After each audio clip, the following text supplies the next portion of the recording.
School for my wife, my brothers Edward and Clophas, all of you, those ones who have been doing ministry when I was away. Maana tumekuwa na hiyo Jack, tulikuwa tunauliza ile pesa ya rent, tunaiomba, tunaimii sana. Tunaomba kama tutapata, tutashukuru. Alafu mtoto wako ni guest. Steve alimunominate. So when you are not there, we could not be able to call your child here. We were praying. So tunaomba kama inawezekana ifanyike hivyo. Now tunaongea juu ya the Ark of the Covenant, ambapo tulikuwa tumesema from the first time that I was there, we talked about the Ark of the Covenant bearers. Tulikuwa tunaongea wanaobeba sanduku la agano. Sema sanduku la agano. Yani sasa ilikuwa ni sanduku ambao ndani yake kulikuwa na agano. Kulikuwa na nini? Na tumekuwa tukizungumzia juu ya sanduku kwa muda.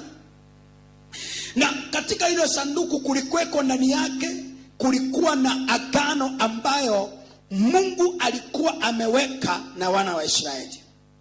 Na agano hili maandiko inasema katika Zaburi 105, Psalms chapter number 5 verse number 8. And the Bible says, and God was speaking, 105 Moses. Psalms 105 verse number 8, God was speaking to David, and they spoke to him and they said, he remembers his covenant for what? Please talk to me loudly. He remembers his covenant with what? And number 2, the word which he commanded for 1,000 generations. For what? Now, of the covenant, it was a box that carried, number 1, the presence of God. Praise the Lord. It carried God himself. That's why the Bible says when the children of Israel was stepping in Jordan, and God came and said, when they step in, the Bible says they had the ark in their shoulders. And that's why we are stuck in the book of Isaiah 10:27. And the Bible says, in that day that the burden shall be lifted out of your shoulders. But the ark of the covenant was carried by men and women who were walking with God. Now that was the presence of God walking with it. Praise the Lord. Now the covenant of God. What is a covenant? Number 1, the covenant is a spiritual agreement. The covenant is a spiritual agreement between humanity and divinity. Please, I repeat that one. A covenant is a spiritual agreement.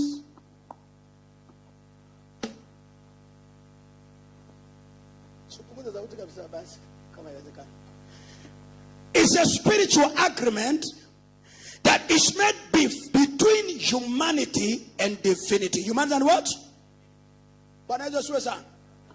That is what we call the covenant. So that box was carrying an agreement. Was carrying what? Talk to me if you're here. That box, it's called the ark. It's called what? It was carrying the agreement. Carrying what? That the agreement that God shall keep the agreement and I shall keep my own agreement. Praise the Lord. Now, the covenant, it means it's a spiritual agreement between humanity and divinity. And that's why God is saying in Psalms 105 verse 8, he says that I, the Lord, who keepeth the covenant forever. And he goes say, he remembers his covenant for what? Please talk to me. For what? He remembers his covenant. Now, this ark of the covenant, the Bible says the people who were carrying it, number 1, they were entitled to be priests. To be what? They were specific people. Now, when you are born again, automatically you become a priest. You become what? I see when you are born again. When you're what? When you are born again, you become what you call a priest of God. Peter says, we are priests and kings. We are priests and what?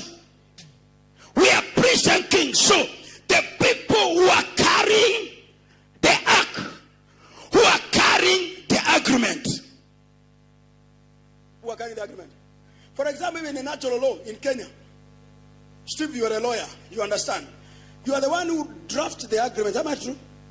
Even when you give to your client, you as a lawyer, you are more trusted by the court to argue over the terms of the agreement. Am I right? When we make an agreement with a client may either exaggerate or he may misplace the agreement. But the lawyer does not. Now, the Bible says that God spoke to Joshua and said, Joshua, that I want to give you the instructions that this place where you are walking, in the wilderness, there are so many enemies. There are what? There are so many enemies. In the wilderness, there are poverty. In the wilderness, there are lack and want.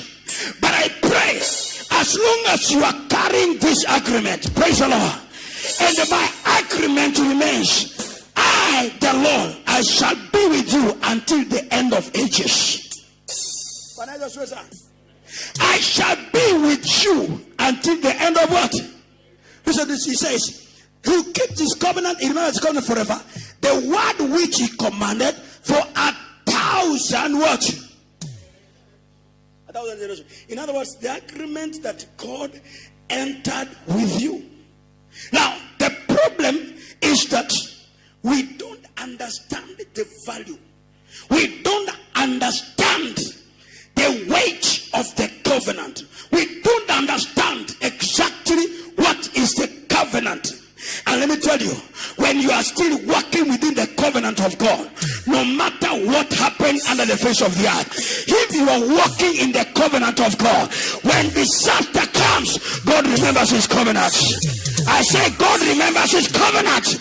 When distraction comes, God remembers his covenant. That's why your children, you must enter them in the covenant of God. When there's distraction, the city of Nakuru, God remembers his covenant with us. I say God remembers his covenant. When God remembers his covenant, when there are distraction, because distraction is a must. Right now, there's an economic crisis everywhere. People are frustrated. Marriages are breaking everywhere. I was in Nairobi. A man came and asked for counsel. And you know, the beauty of a person, we pastors, we give people counsel. And this kind of counsel we give, sometimes is very liberal. We say, this man comes and say, mke wake, and they're all in church. Mke wake anakuja saa 5, saa 6 usiku, anakuja kwa nyumba. Na walishafanya harusi na wakawa hivyo. Ameambiwa kila siku fumiza ingine analeta mpaka wanaume kwa nyumba. Sasa kuna kipindi unaulishwaga swali. Najua kuna mtu anakuja anakuambia ninahama kwa hiyo nyumba. Wewe ni pastor, utamwambia uhame? Namuuliza utamwambia ama? Unamwambia mama vumilia. Endelea. Fanya bidii. No, this guy anauliza. You know what I told him? I have no comment. I have no what? But I only say, the Bible says, only divorce is allowed in the event of adultery and fornication. You can put that if there is a provision within that in the law, whether it's errant, because the original. Another one comes to ask me, mama moja tulikuwa tunaongea, alikuwa excited, anasikia mahubiri unaongea vizuri. Nilipotaja juu ya polygamy, nikasema any woman who comes in between a marriage is a demon. He's coming to break a covenant.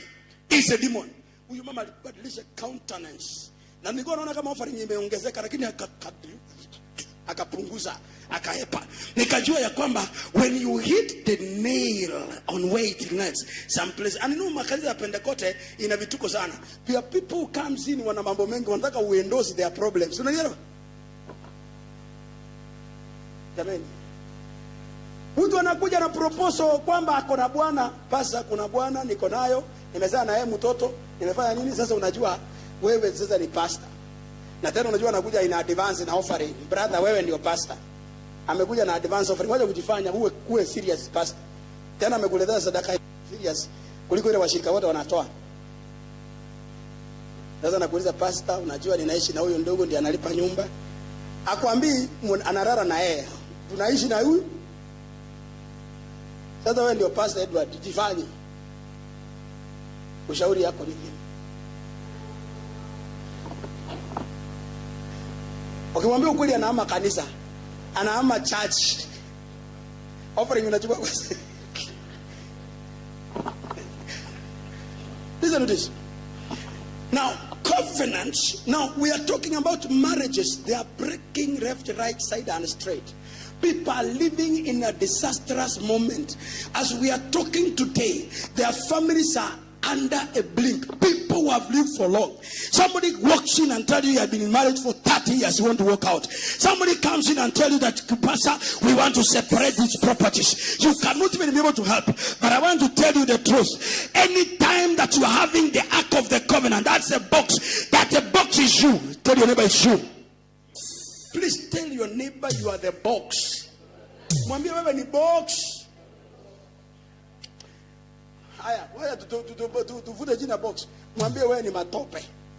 Mwambie tu, mwambie Irango, ambia wewe Urina, mwambie wewe ni matope. Kwanza kuongopa, mwambie wewe, mwambie ni pastor amesema, mwambie wewe ni matope. Jackson, wewe ni matope. Ni pumzi tu uko nayo, ikiondolewa brother tunapanda ndizi hapa tukule. Have you seen? One day when I was somebody, me, I don't even know where my grave of my father is. Kile niliona ni ndizi. Wakisibira unapandaka ndizi ovyo ovyo. Kile niliona ni ndizi kadhaa, na mimi mwenyewe nilitumwa nikaenda kukata ndizi kwa hiyo grave. Yani naoneshwa because I don't know where he was born. Yani where he was buried. I can't tell. Because the way the land was taken, everything was taken. I can't tell. So my father graduated and became a manure. Ama? Sasa mnaona kama nimewatukana. Unatoka hapo sema wewe pasa unajua anapoaka na mtu wa kutukana watu. Excuse me. Wewe Relemoi ni matope. Kile uko nayo tu ni pumzi ya Jehova. Ikiondolewa dakika, you become unaoza mpaka kila mtu anahepa. Ama inakuwaje? Kuna mtu anakaa karibu na mocheri. Niliambia kuna watu wakawa manaiba mocheri hapo, nikasema nikipewa nyumba mocheri ni free of charge na nilipwe tena rent. Nipewe nyumba na nilipwe rent. Yani why? Now you are a box that is carrying the covenant. Carrying what? I say you are the box that is carrying what? Now when you are carrying the covenant of God, when you carry the covenant when you are carrying the agreement of God. The agreement of what? God prospers you in the midst of a crisis. Why? Because of the covenant he has with you. I said because of the covenant he has with you. And I pray that every man in this house, even your business, when it has a covenant with God, when others are going under, your business are prospering. Where people are crying, you are celebrating. When people are mourning, you are the only one celebrating. And I pray, may the celebration begin in your life. I say, may God begin a celebration in your family. A crisis. Nakuru, wanasemaga there are things that are not moving in Nakuru. They are not moving what? People, when you walk in a place without an agreement, without what? Unang'olewaga anytime. When you have an agreement, means what they call it a lease, they call it a contract, they call it an agreement, but we are calling it I and you. We have the covenant of God. We have the what? The Bible says that covenant of God, it was carried by priest only. By what? The ark of the covenant ilikuwa inabebwa na makuhani peke yake, sio watu legelege, sio watu nini? Watu ovyo ovyo hawakustahili kuiguza, hawakustahili fanya nini? Mwenye dhambi hana haki ya kuingia agano na Mungu. Anaingia agano na Mungu kupromote ujinga yake. Hiyo ndio kitu nauliza. Anaweza ingia agano na Mungu? Nauliza, mwenye dhambi anaweza ingia agano na Mungu? The third covenant is to accept Jesus Christ. Now, if you accept Jesus Christ as your personal Savior, number one, you have entered a covenant with Him. I say you have entered a covenant with Him. And say you have entered a covenant with Him. Even when marriages are breaking, because of the covenant, God will sustain it. In Egypt there was sicknesses and disease. Sickness and what? The Bible says, and they were invaded. The frogs were in Egypt. The Bible says the water turned it red. But the people who bared the ark of the covenant of God, as long as they were walking the ark of the covenant, sicknesses and disease could not walk with you. I say poverty and sickness shall not be with you. And I pray the church of Jesus Christ, God shall give us a grace. We shall walk with the covenant of God. When you have entered the covenant of Jehovah, that the covenant is established forever. When God establishes a covenant for, sema forever. Jamani, sema forever. The Bible says in Genesis chapter number 9, verses number 8 and 10, when Noah came out of the ark, it was the ark, though it was through the covenant, it was what? The man was coming out of the box. Out of what? I say he was coming out of the box. Let's read verse number 1 before we come to that verse. Let's read the verse number 1. So what does the Bible say? Please read it loudly. 1, 2, let's go.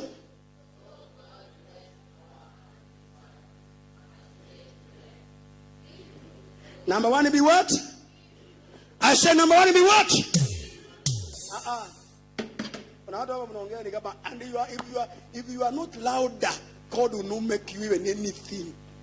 Kama wewe uongei isikike, hautasikika mahali. Lakini kama unaongea usikike, ukiongea usikike, mbingu ikusikie, Bwana ataweka muhuri. Nasema Bwana ataweka muhuri. Mungu akabariki Noa na watoto wake. Na akasema number 1, they become what? I say become what? Number 2, they do what? Number 3, they do what? When God makes you fruitful, Jackson, number 1, He makes you fruitful. Number 2, after you become fruitful, you multiply. If you are doing a small job, may God multiply that job. I say, may God multiply you that job. Number 3, that you may fill the earth. You may feel what? You just see kwa watoto, yani presence yako. You know, we will have one person. Rob Thompson is the biggest preacher, and he has only 100 members in his church. Out of 100 members, Rob Thompson, 95 are billionaires. Unajua unaweza kuwa na kanisa uko na watu 30,000, lakini kutengeneza choo ya 1,500 ni project. Inasema kweli ama inasema siasa? Ken Copeland has only 600 members. Ken Copeland, hata wale si wake, ni wa son-in-law, alichukua kadonate kwa son-in-law. Ken Copeland. This man has airport and he has aeroplanes.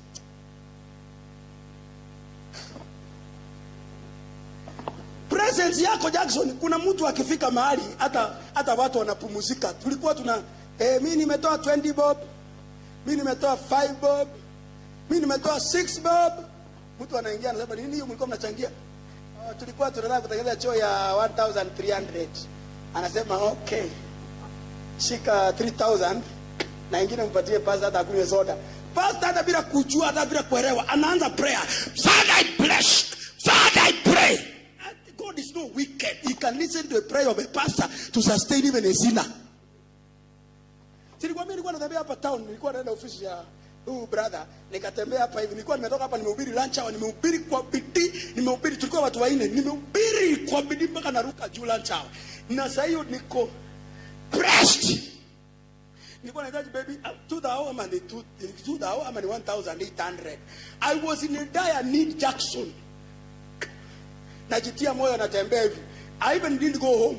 Nikaona wacha nitembea hivi. Nione kama mtu hata town anaweza niita, natembea tu.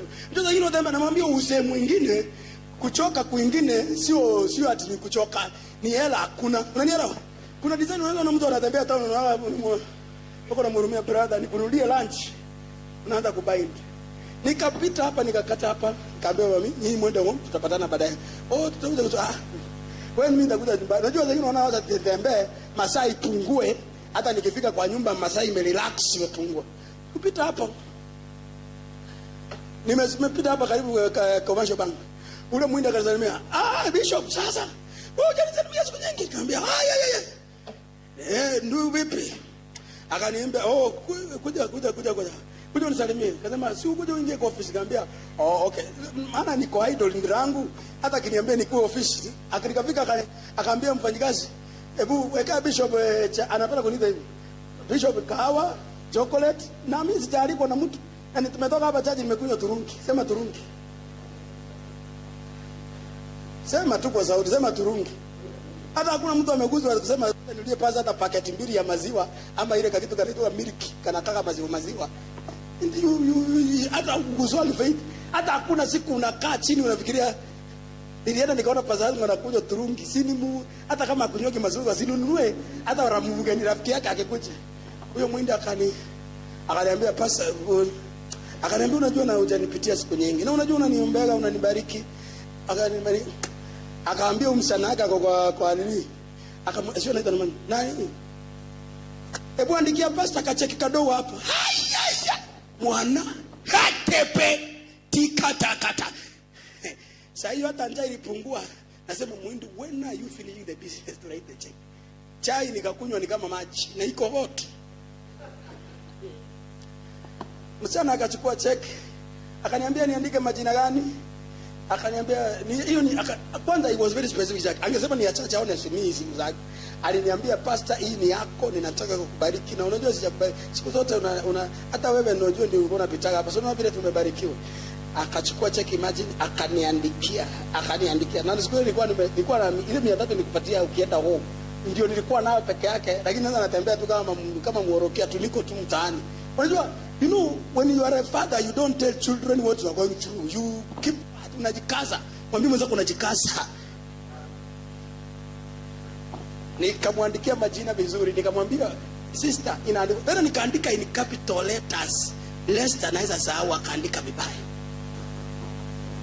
Nilitoka hapo nyumbani, nilitoka dakika kama 2 nikaona kama nimefika home. Nikamwambia bibi yangu, namwambia mami, unajua sasa mimi niko sawa sawa. Kanileta chai, ambia hata sikikunywa chai. Kaniambia wewe umekula nini? Ambia unajua uko excited, njaa inapotea ni rangu, utakula kesho kutwa. Akaniandikia check, akaniambia hiyo enda ataweka kufika kwa account kesho kaambia. Akaniambia ni check hiyo, hata hiyo huyo haitai kwage iruki.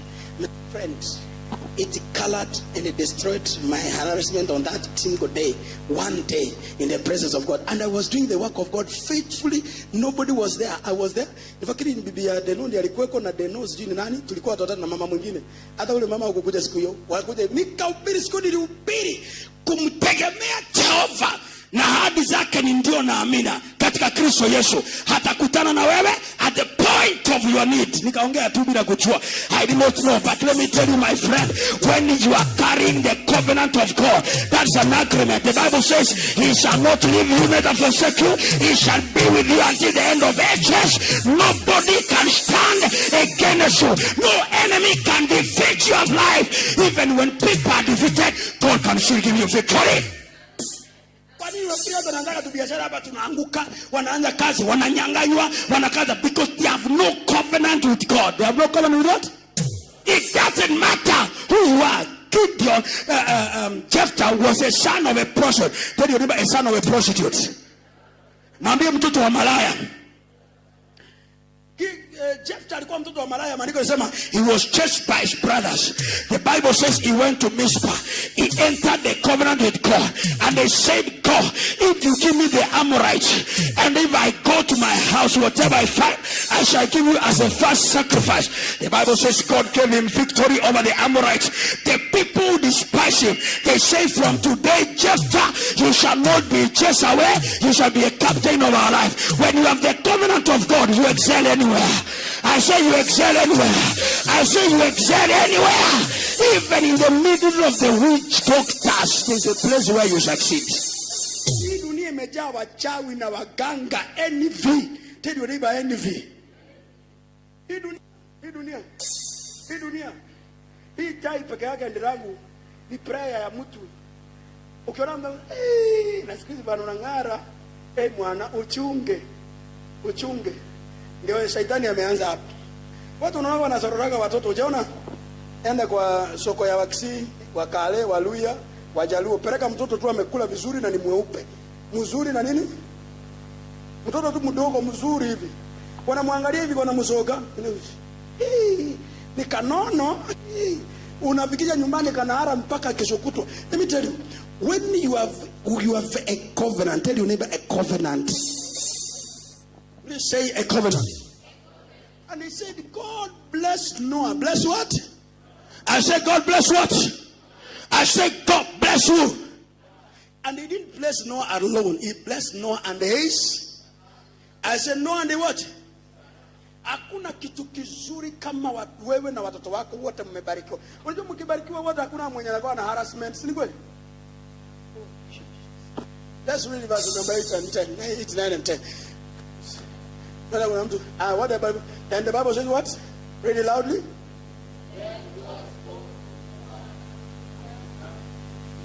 What did he say? Moses peke yake ngoja kwanza. Moses ndio nasikia anasoma. Wengine you are sleeping, some you are even not interested, and that's why God will never be interested with you. Unakaga ni kama you have nothing. Unajua wale wako na maagano na shetani, wako na maagano na waganga, ndio wanakuwa wanafanya allegiance na waganga. Lakini wale wanajua you can make a covenant. The good thing with the covenant of God, you live and your generation shall live, and you people shall follow. What does it say? Please read it loudly. 1, 2, let's go.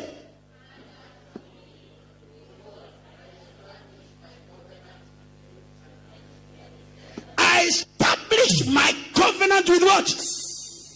I say with who? Sio wewe peke yako, wewe na watoto. I say wewe na nini? Maana amesema you shall multiply in the land. Multiply where? Unaongezeka kwa nchi. Number 2, wewe mimi na watoto. Yani anasema for me, behold. Mungu anamwambia Noah. Anasema mimi nimeweka agano langu mimi na nani? Mimi na nani? Na watoto wako. Let's go. Next verse.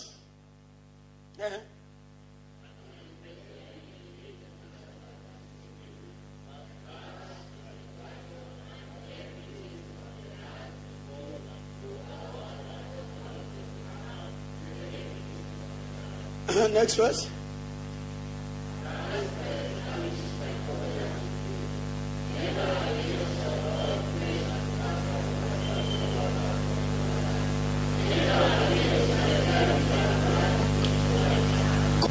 Entered a covenant with Noah. With what? With Noah. Now, God might say anything that comes out of the ark. Out of what? Yani kile kinatoka ndani ya box. Kinatoka nini? In verse number 1 anasema ya kwamba, anasema God gave Noah and his sons. He gave them a promise. He gave what? Yani kile kinatoka ndani yako. Ndio nataka niwaambie kama wazazi wetu wangekuwa wameingia agano na sisi, na Mungu tamani akile mateso tuko nayo angekuweko. Si kweli? Nasema kama wazazi wetu wangeingia zamani agano na Mungu Jackson. Si ati kuzaliwa, unazaliwa unaenda unanyolewa nyumbani, unaletwa town. Unatolewa unaenda unachanjwa, unaletwa town. Yani badala ya kupelekwa madhabahuni unapelekwa ya ukoo. Na ndio ninasema katika jina la Yesu Kristo, kama kuna Mungu aliye hai leo hivi ambaye tunahubiri, kila agano Mungu atakayeweka pamoja na sisi na watoto wetu, kama tumeendesha gari, watoto wetu wataendesha zaidi. Nasema kama tumesafiri ng'ambo, watoto watasafiri zaidi. Hatutaki tuishi kama leo. Unaonaga wazazi walikuwa na vitu kidogo, watoto leo ni maskini extra. You feel bad. Unasikia ni kama utaki, yani ukufanya umalaya. Watoto wanafanya umalaya. Haukufanya wishi, watoto wanafanya wishi. Haukudanganya, watoto wanadanganya. Kwa nini? Your children are not in your covenant. Your children are not in your ark. And I pray in the name of Jesus Christ, the God has given you life is the same God who shall sustain you. Is the same God that shall give you life with your children. You shall excel together with your children. I say you shall excel with your children. Atuachi hata watoto wetu nje. Bwana asiwe sana. Atuachi hata watoto wetu. Ndio unaona I keep on teaching my kid every day, na mwambia I want him to come to understanding Jackson kwamba Mungu ni zaidi sana kuliko even school fees, kuliko hata yeye, kuliko chochote. Nataka ajuage. I train my kid like that. I want to tell him anything that I have, it does not come from me, it comes from God. Even when I'm not there, he can know that there's a God who can keep him. In the midst of enemies, God can keep him. In the midst of problem, God can keep him. Everywhere, God can keep him. Listen to this. In the book of Deuteronomy chapter number 8:18. Listen to it. 8:18. That's what God was saying. Verse number 6. Together, number 6. Listen to this. What does the Bible say? Let's start with verse number 16. Ready? 1, 2, 3, let's go.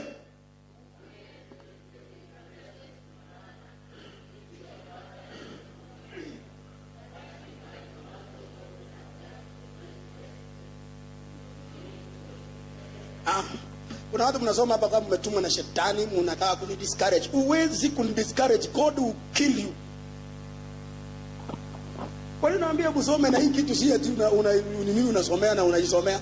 Can you read this one as if it's the last time you are reading it?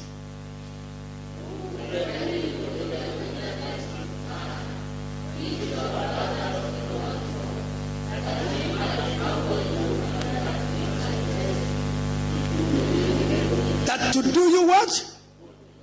I said to do you what? That it may test you. That manna is the word of God. Manna is what?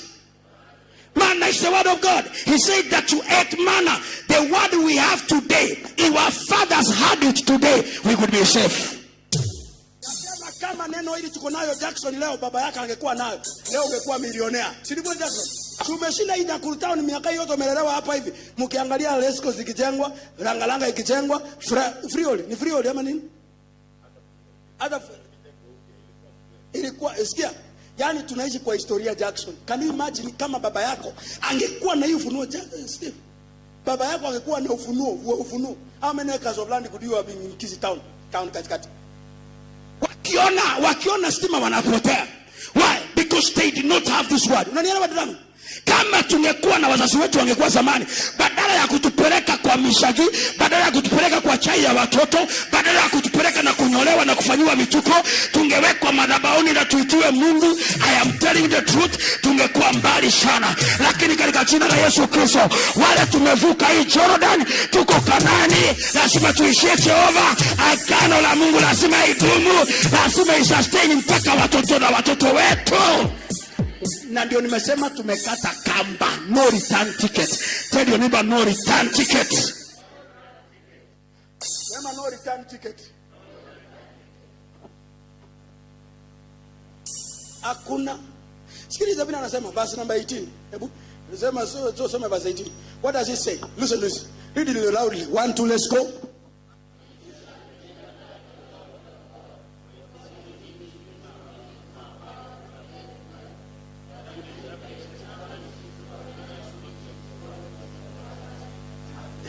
He may establish, that's my word, that he may establish what?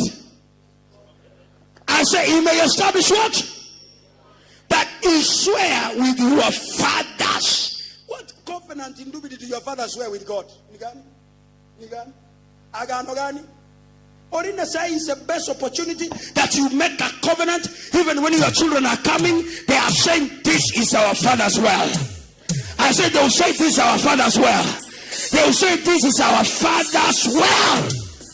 Wanasema Rockefeller leo, si Rockefeller hata Colgate leo hivi tunaongea, walio mama wakaweka mpaka wakapatia Mungu tithe ya 90%. Jackson moja 10 tunasumbuana. Watu walitoa 90% mpaka leo they are not there. Watoto wao wanapewa 2 million, wachukuzi watoto wao wanapewa $2 million kwenda holiday every end of the year. Nini hiyo? Mpaka watu waishi. Colgate tunaongea leo hivi, he's not more anymore alive. A man changed the story. Akasema I will not give God. Nimepea Mungu 10% mpaka amenitisha, amenibariki sana. Let me change the way. Akaanza kupeana 90 instead of 10. Nani naomba kabisa sasa nyingine naambia Mungu, God I pray nothing that I have that you have not given me. Hakuna kitu niko nao Mungu hajanipa. Niweke agano na Mungu. Biblia inasema kwamba a Samaritan woman anamwambia Yesu, na kuna authority ya kumwambia, anamwambia wewe unakuja kunywa hii kisima, na hii kisima unajua ni ya baba yetu. Ni nini baba yako alikuachiaga? Wengi mliachiwaga magonjwa, mkaanchiwa laana za ukoo. Yani you are shaking them, is not going. Ni nini mliachiwaga? Nini uliachiwa Jackson ya serious? Inakuru baba yako alipopotea kwenda kichakani. Nini uliachiwa my brother? What your father left you? Wanasema ati oh baba alituachia education wapi? Watu wako town, kuna watu wako na mashamba. Ukiangalia watu kama wale Anyera wako na mashamba, acres and acres of land in town. Unaulizana wao walipitiaga wapi? Sisi tuko tu rento, tunakaa nyumba, unakaa unaongezewa. Mpaka leo asubuhi nimesoma andiko inasema amelaaniwa mtu yule ambaye anaongezea watu ushuru rent. Amelaaniwa sana. Maana anatumia wanyonge kuongeza rent. Nikaona kama hii ni yangu Jehova ama ni ya nani? So unajua vile tunalaani landlords. Kama zaidi si nini karibu kuisha mwezi ama wale wote wacha ndirangunyi mnaishi kwa nyumba zenu wakina Orina na akina Ndugu. Wale wote tunakaa hapa kwa nini? Wale tunakaa hapa kwa nyumba za kukomboa. Wakati imefika tarehe 20 tunaanza kufanya aje mazoezi. Kim. Si hata ibada unawaavoid unasema pastor nilikuwa natafuta rent unajua oh pastor. Si ni kweli? Na ni kweli kabisa, maana sasa unaenda ukiona mwezi inaisha tarehe 28 mwenye rent anafanya mazoezi, anaahidi mtu anachukua kitu hata loan. Nasema nini walituachia? Nini uliachiwa ndirangu? Ungekuwa town unazunguka. Nini uliachiwa na babako? Maandiko nasema that remember the Lord thy God, the Lord your God, for it is who gives you power. Tell your neighbor power. Sema power. Sema power. To get wealth, not riches. To get what? We want to be in a land of wealth. Wealth. Leo kila mtu hapa Kenya anaongeaga, oh Uhuru Kenyatta utajiri. Oh Uhuru Kenyatta hataki pesa. Nani alikwambia hataki pesa? Uhuru anatengenezea na yeye wa kwake. Wako nini? Nani alikwambia Uhuru hataki pesa? Watoto wake watakula nini? Watakula ya babu yake. Na yeye ni yake. Anapata yake. You envy him. You envy his money, but that is not his money. That is his father. Is what? Edward wachia. Kama si matatizo mengi hata wengine waliacha mpaka wheelbarrow ya wenyewe ajalipa. Unadaiwa wheelbarrow, alichukua mguu mmoja ama baiskeli. Kulikuwa na mtumishi wa Mungu akatubiri akasema mzee mmoja alikuwa anajua baba yake, akamwangalia akamwambia nisaidie baiskeli na niende. Akamuonya. Akamwambia hii baiskeli unajua nilipea baba yako, akatoa pumzi. Baiskeli ninakuonya na alikuwa anapelekea bibi yake hospitali clinic. Alikuwa na mimba, alikuwa anampelekea inaitwa kuchekiwa mimba clinic. Sasa akiwa amebeba bibi yake wakaenda sijui kaonga mawe vibaya. Mama akiwa na mimba na mtoto ndani na nini. Ikamwangusha huko na baiskeli ikaenda the other side. Akaanguka ndani ya kichaka mama na mimba. Mpaka siku moja alikuwa anatuonyesha mtoto anasema nikiangalia huyo mtoto akasema Mungu siku hiyo utanibariki ya kwanza. Hata kabla sijaendesha gari, nitaka ninunulie huyu mama gari angalau ile laana ya kumwangusha akiwa na mimba. Unajua ukimwangusha kama ana mimba afadhali. Hii akiwa na mimba juu yake amekubebea kisasi na unaangusha. Nini uliachiwa? Anasema the Lord that I may establish. Can you read the last verse please? God may do what? I say God may do what? That he did what?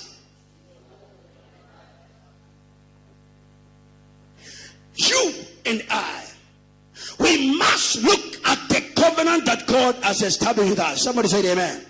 Psalms 89 verse number 34. God himself was talking to David and he said, I know that when you have a covenant with God, tell your neighbor, a covenant. Listen to this. Read it loudly. 1, 2, let's go.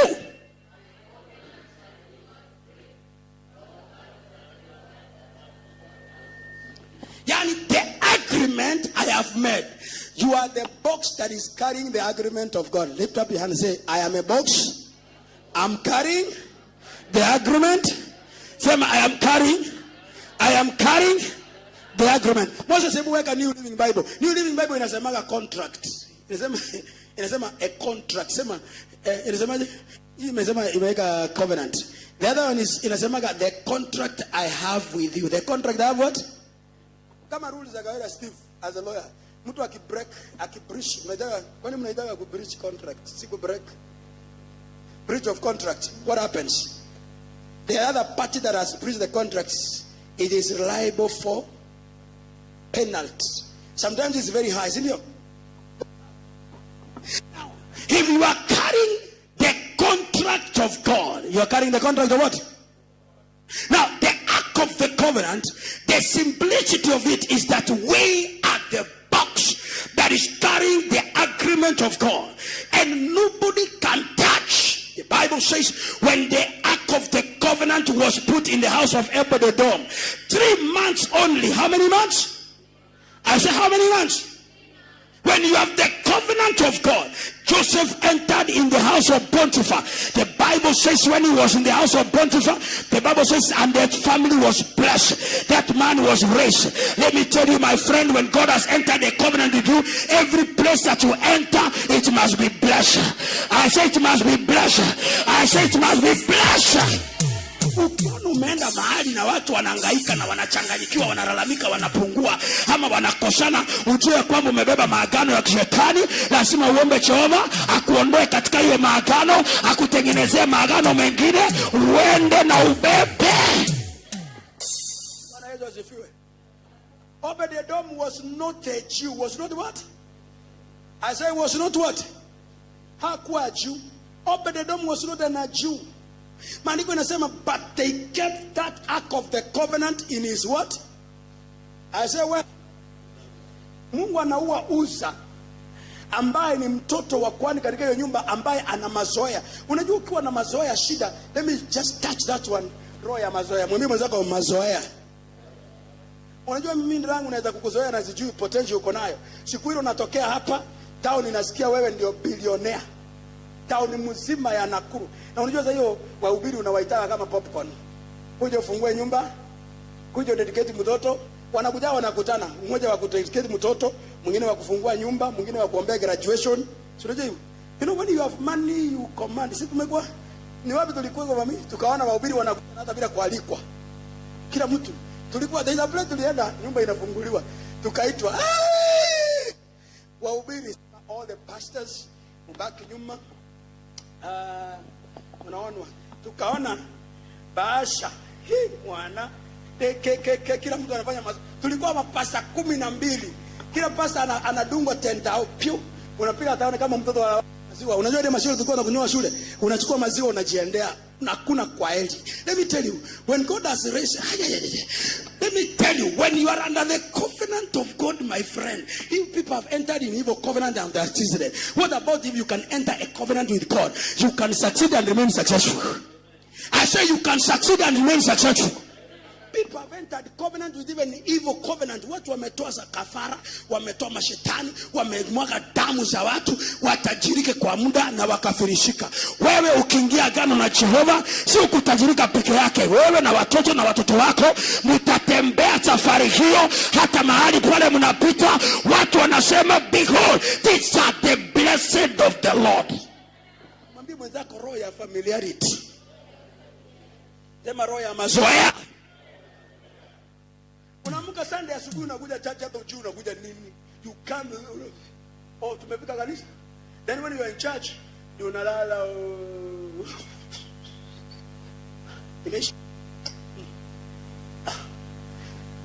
Established What does it say? Let's next verse. Next verse. Yes, as it say.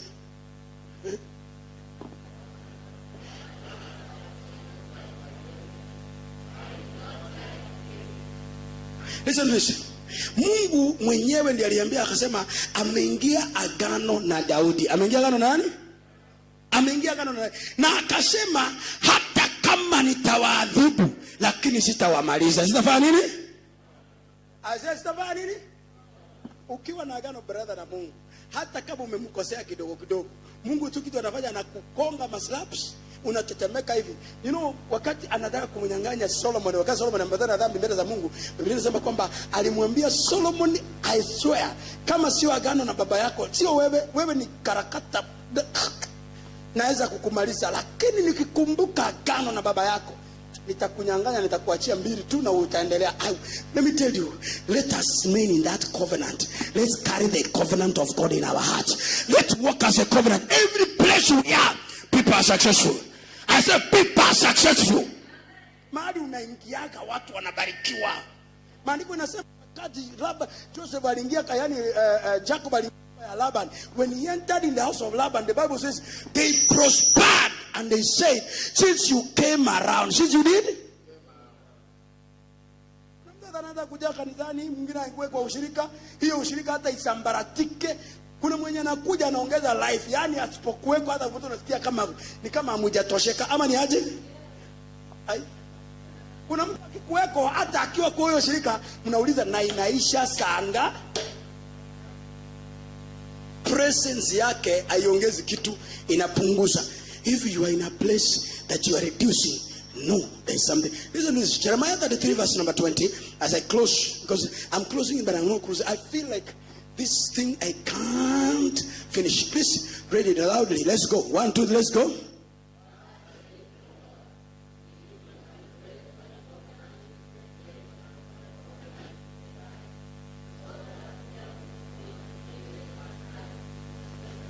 Next verse.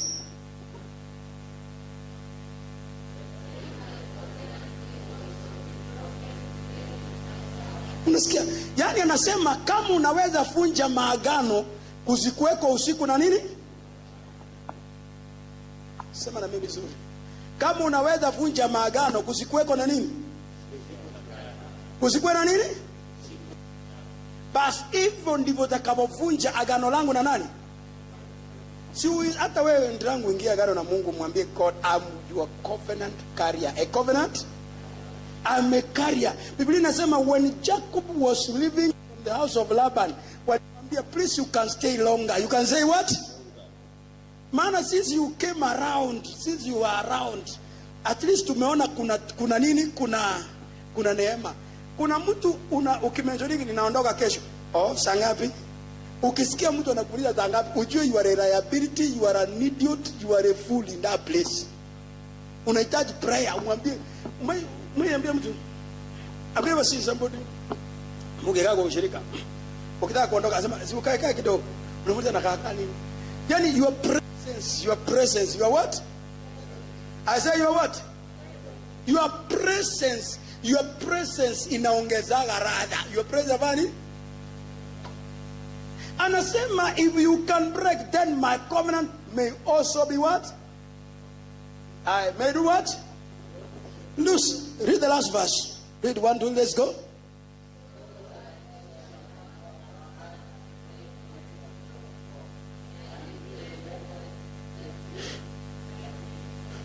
Yani akasema kama ni hivyo basi hakutakuwa na hata mtu ambaye atakaye tawala katika nafasi yake. Katika nini?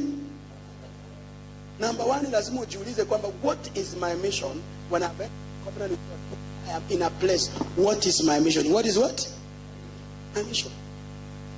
What is my mission? What is my mission? And I want to pray that every one of us who is here, your presence will make a difference. I say your presence will make a difference. I say your presence will make a difference. Covenant, Ark of the Covenant iliingia kwa nyumba ya Obed-Edom. Ilipoingia, my friend, inaingia katika hiyo nyumba, mzee wa wenyewe alikuwa amesota. Sema alikuwa amesota. Amesota, ndirangu amesota kabisa. Ndio unaona hata kuna wanaume anaoa mwanamke. Mwanaume ana chochote, ana kazi, ana nini, The day mwanamke hajasoma hata hajui kuandika, the day the woman entered is a man he got a job. After he get a job in the same place, baada kupata kazi, mwanaume anaanza kupanda. Mapepo ya boundaries ya kwao inaanza kuambia mwanamke, hii pesa sio wewe unakula. Mwanaume ana cross. After he crosses, anafirisika, anakuwa zero. Anakuwa nini? Unaona hiyo? Mwanamume anaweza oa mwanamke, akiingia kwa nyumba ya mwanamke, siku hiyo mwanamke, yani mwanamke umeona, mwanaume anavutwa kazi. We have even a classic example from where we were saying in Kerala. There's a lady who was our neighbor. When they got married, alivutwa kazi na mwanaume akavutwa kazi na wote wakakuwa jobless. Na kuna wengine wakioana baada ya kuoana tu walikuwa jobless. We have examples the same. There's another lady, she was a camper. Immediately she got married and she was jobless, and alikuwa ametafuta kazi ya walimu for a very long time. Baada ya kuolewa ikumaliza mwezi moja, aliitiwa kazi na akaanza kazi. Why? Because she's a covenant carrier. The moment